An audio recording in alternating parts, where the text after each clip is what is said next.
nagtataka. Panahon ngayon ay bang-iba na.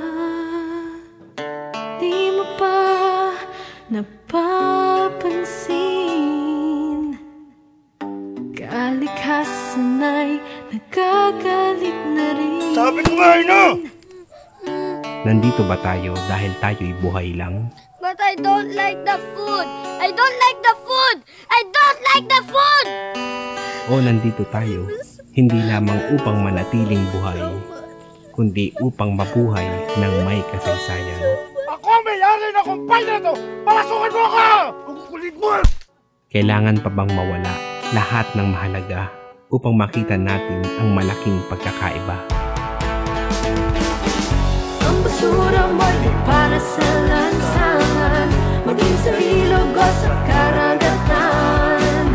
Huwag mong kalbuhin ang ating kagubatan. May tinauso kahit di pwede yan.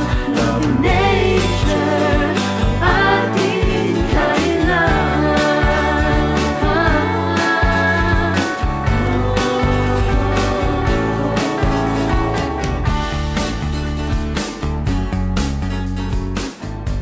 Isang kwento ng pagkamulat.